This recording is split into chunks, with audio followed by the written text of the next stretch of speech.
Hoi, ik ben Ilona en in deze video wil ik even gaan kijken hoe ernstig de blackouts gaan worden. Voor mijn gevoel ligt dat heel erg aan waar je woont en wat er in jouw omgeving aan de hand is. Of er veel mensen moeten worden opgepakt of niet. Ik ga gewoon even kijken of de kaarten daar iets over zeggen. Nou, ik krijg eigenlijk gelijk een ja op mijn vraag. Dat het heel erg verschilt waar het is. Ik denk uiteindelijk dat het wel mee zal vallen, maar we hebben deze twee hele mooie kaarten. Aas van pentagram is voor mij een ja. En de keizerin staat eigenlijk voor ontspannen, dit tegemoet gaan. Dat we ons absoluut geen angsten, hoe noem je dat, heel angstig over hoeven te maken. Dat we het eigenlijk gewoon vol vertrouwen tegemoet kunnen zien. Ik ga er even goed nog kaarten op leggen of er nog iets uitkomt. Maar voor mijn gevoel zal het uiteindelijk heel erg meevallen. Het gevoel dat we dan ook vrije energie krijgen. Nou, we hebben hier pentagrammen 5, dat is de bovenste kaart. Pentagrammen 4, dat is interessant, de centrale kaart.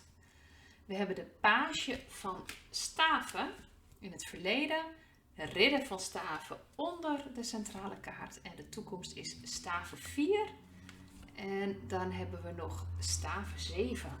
Ik zie hier wel uit dat het waarschijnlijk echt wel ligt waar en in welk gebied. Het kan heel beangstigend zijn.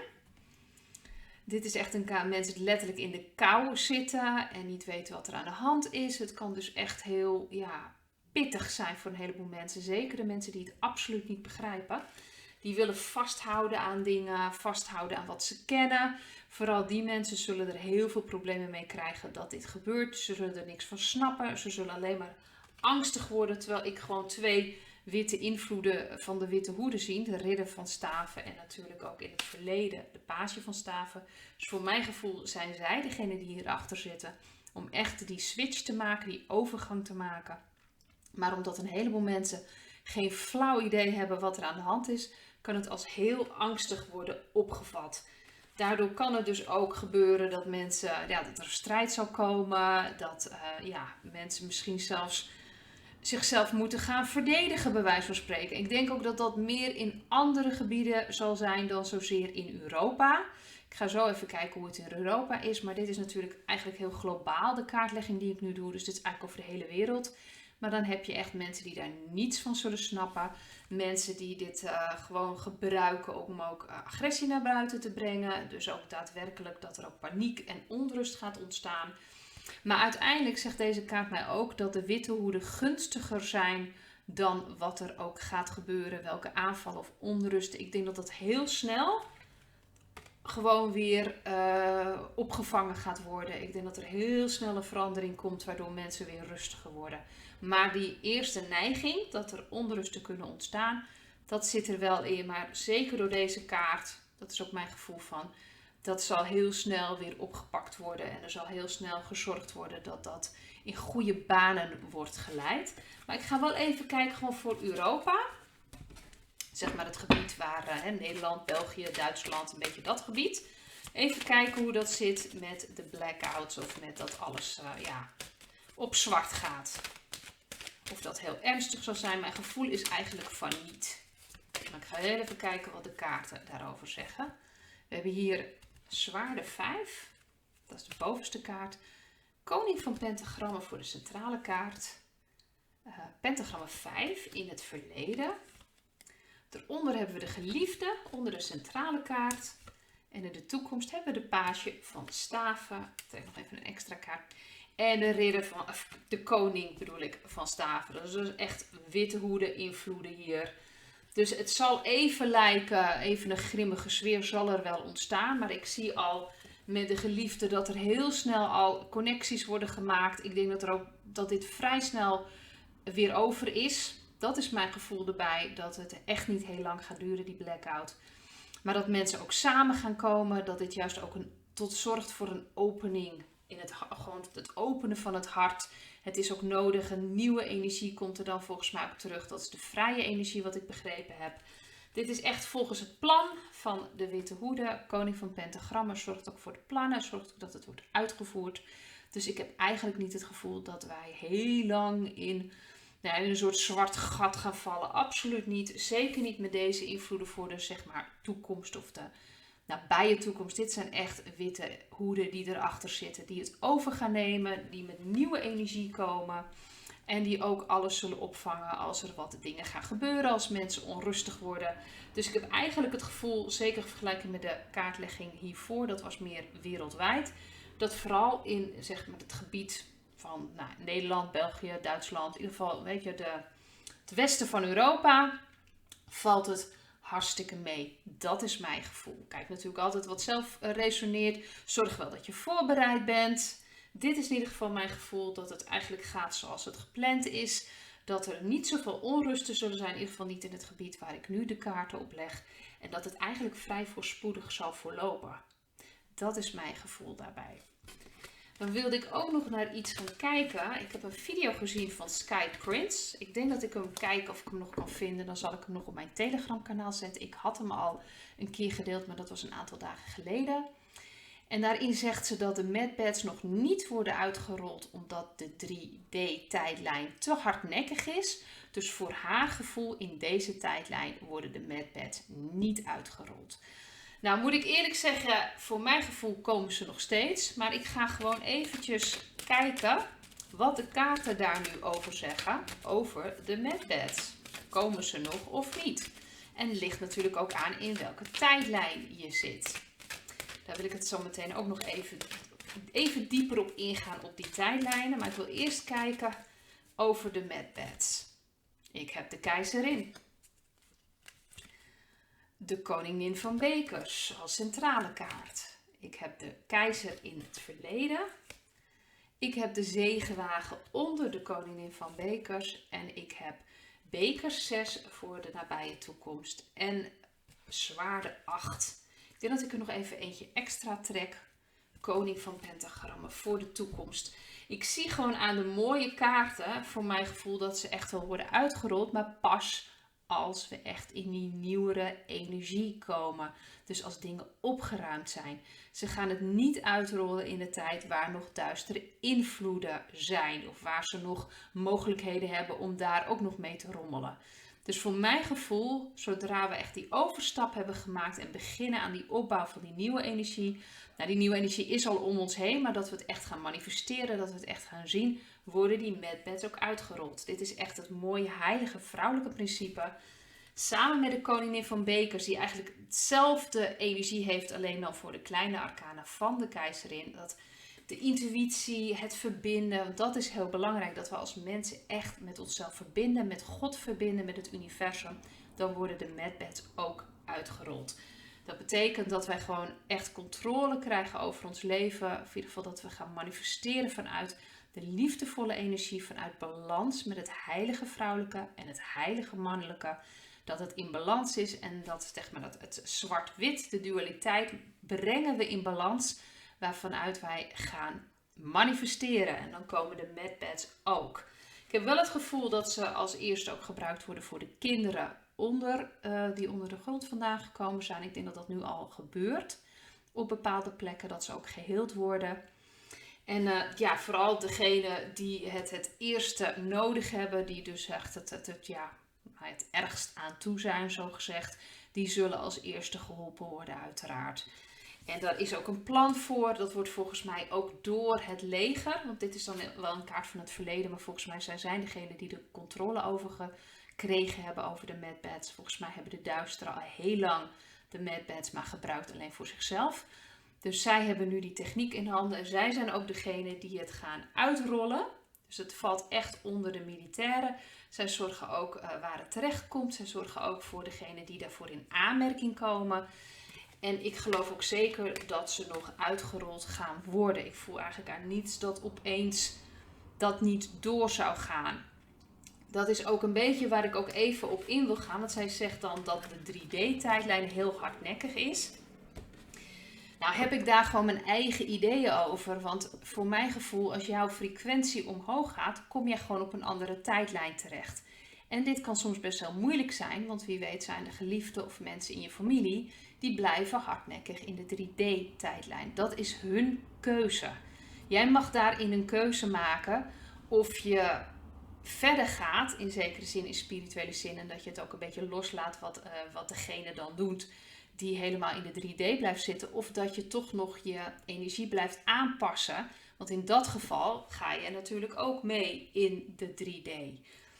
Dat is best wel moeilijk eigenlijk om even goed uit te leggen. Maar als jouw energie en frequentie gaat verhogen, zal je ook merken dat bepaalde mensen eigenlijk ook niet meer resoneren. Dat het gewoon niet meer past. Ook in je familie, misschien wel je partner. Het maakt op zich niet uit. En dan kan je dus een keuze gaan maken. Ga ik verder voor mijn groei of blijf ik in deze situatie? En dan is ook de vraag, kan je verder groeien? Ondanks het contact met mensen die dan in een lagere energie zitten, want dat kan op zich wel. Als je prima je energie hoog kan houden en verder kan groeien in contact met een ander, is er op zich niks aan de hand. Maar wat ik vaak, tenminste zelf merk, en ook uit de consulten natuurlijk hoor ik dat vaak, dat als iemand die groeit en in contact blijft met iemand, bijvoorbeeld een partner die niet groeit en die blijft in die 3D, dat het uiteindelijk helemaal uit elkaar gaat lopen. En dat het eigenlijk alleen maar elkaar in de weg gaat zitten. En dan is het aan jezelf of je een keuze maakt. Blijf ik in deze situatie, blijf ik in deze energie? Want het haalt mijn energie naar beneden. Dat betekent wel dat je dus in een tijdlijn zal terechtkomen die overeenkomt met jouw energie. Dat is gewoon nu het allerbelangrijkste om naar te kijken is waar zit jouw energie? Waar besteed jij je aandacht aan? Ruim jij je schaduw op? Ben je bezig om je frequentie te verhogen? Dat is nu wat ons aandeel is in deze hele spirituele oorlog, het grote ontwaken, dat wij verantwoordelijkheid gaan nemen voor die stukken. En ook dat onze levens kunnen gaan veranderen. Als onze energie wordt verhoogd, dan kan je ook meemaken dat bepaalde mensen in je familie, wat ik net ook aangeef, gewoon helemaal niet meer klikken. Dan is het aan jou hoe je daarmee omgaat en ook welke keuzes je maakt.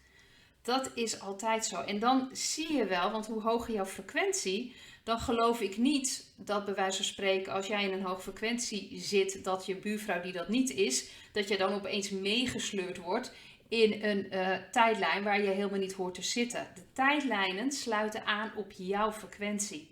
Daarom is het ook zo ongelooflijk belangrijk dat je met je frequentie gaat werken. Dat je met je energie gaat werken en dat je daar ook echt mee aan de slag gaat. Want het mooie is namelijk, als jij in je kracht gaat staan, als jouw frequentie steeds hoger wordt, dat andere mensen in jouw omgeving de kans krijgen ook hun energie te gaan verhogen. Alles is met elkaar verbonden. Dat is echt heel mooi. En als iemand dan besluit om toch niet daar mee te doen of toch in zijn of haar eigen frequentie te blijven, dan is het aan jouzelf om te bepalen, kan ik hier goed mee omgaan? Kan ik mijn frequentie hoog houden? Zonder dat ik verlaagd word als ik contact blijf houden met deze persoon. Dat is helemaal aan jou. Maar kijk heel goed wat het met je energie doet. Het is nu heel belangrijk. We zitten nu in een tijd waarin de energie gewoon vrij heftig is. Dat is al een tijdje zo. Maar ik merk het gewoon aan alles. Het wordt steeds heftiger in die zin dat we nu echt moeten gaan helen. Ik merk het zelf ook dat ik een bepaald thema komt in één keer omhoog. Een bepaald stuk. En dan merk ik dat er ene dag gebeurt dit, de andere dag gebeurt dat. En dat heeft allemaal te maken met datzelfde thema. En dat is nu ook omdat het tijd is dat we het gaan helen. Zie je dus als iets heel positiefs. Als je een aantal keren dingen achter elkaar krijgt dat je denkt, waarom gebeurt dit nou? Dit is echt om eigenlijk ook jezelf wakker te maken, om die triggers te zien, om te kijken welke stukken mogen er nog opgelost worden. Het is niet makkelijk. Soms kan het je echt even uit je voegen slaan, of noem je dat eventjes, dat je denkt, wat is dit nou? Maar het gaat erom dat je het gaat aanpakken en dat je het onder ogen durft te komen en gewoon omarmt. Die stukken willen nu geheeld worden. Dat is nu ook die tijd. Door dingen te gaan helen, door naar je schaduw te kijken, ga je groeien, wordt je frequentie hoger. En dan zal je zien hoe mensen en ook situaties in je leven daarop gaan reageren. En dan kan je zelf bepalen welke kant je op wil of niet. Maar jij bent verantwoordelijk voor jouw frequentie. En de tijdlijn sluit zich aan op jouw frequentie. Niet op wat je zou willen. Ook niet kan je hopen dat je misschien je partner nog mee kan krijgen als dat gewoon niet gebeurt. Want dat is altijd de keuze van die persoon zelf. Je kan dat niet voor een ander bepalen. Dat is heel moeilijk om soms te accepteren. Ga in je frequentie staan en dan zie je vanzelf wel hoe iemand gaat reageren in je familie, je partner, collega's. Dan zie je vanzelf wel hoe dat zich gaat ontwikkelen. Als je maar in je eigen kracht gaat staan, dat is wat we nu ook horen te doen. Ik ga even kijken of ik wat ondersteunende kaarten daarvoor kan krijgen. Want dit is heel belangrijk om te realiseren. De tijdlijn waar je op komt ligt aan je frequentie. Dat is tenminste hoe ik het zie en wat met mij resoneert. Paasje van bekers bovenaan. Centrale kaart, nou ik krijg gelijk ook een ja. Aas van bekers. En in het verleden koningin van bekers. Onder de keizerin alweer die twee schitterende kaarten. En de koning van bekers. Oh, we hebben ook nog een koppeltje erbij. En de keizer en nog één. Oh, dit is zo bijzonder. Wij hebben dus de koning en de koningin van bekers. En we hebben de keizerin en de keizer. Nou, die horen ook nog bij elkaar. Perfect wat dat betreft. Dit is en ook eigenlijk allemaal bekers, zeg maar. De kaarten van de kleine arcana, de koningin van bekers, de koning van bekers, de aas van bekers en de page van bekers. Dus dit gaat om die connectie leggen met onszelf, met onze gevoelens, met God, met onze ziel, met dat heilige vrouwelijke principe. In balans met het heilige mannelijke principe. Daar gaat het om. Daarmee verhogen we onze frequentie. Door dat in onszelf op te lossen. Door op een hele volwassen manier met onze gevoelens, onze emoties, onze stukken om te gaan. Helen wij. En dat bepaalt de tijdlijn. Dat bepaalt waar wij terechtkomen. Sowieso is het heel belangrijk om jezelf te focussen waar je heen wil. Maar kijk waar je nu staat. Want dat is de frequentie waarin jij nu manifesteert. Wil je dat gaan veranderen? Wil je iets anders gaan manifesteren? Kijk dan eens wat je nu doet. Als je dat kan zien en dat tot je kan nemen en veranderen en transformeren, dan kan je je energie weer terugnemen en gaan manifesteren wat je maar wilt. En dan, ja, ik geloof dan ook echt dat je ook weer contact maakt dan met jouzelf, met je intuïtie, met God, met het universum. En dat je dan van daaruit gaat manifesteren. Dat is zo krachtig. Dus eigenlijk geeft deze kaarten zo mooi weer dat het zo belangrijk is met je frequentie te werken. Dat bepaalt je tijdlijn. Je tijdlijn wordt dus niet bepaald door anderen om je heen. Wel kan het een indicatie zijn van waar je zelf dan staat en hoe je daarmee omgaat. Dus als je nog heel veel problemen hebt met mensen om je heen, als je ze maar probeert wakker te maken, als je maar gefocust bent op hun, dan is het nu tijd om je op jezelf te focussen, je eigen frequentie te verhogen en dan zie je vanzelf wel hoe dat gaat met een ander.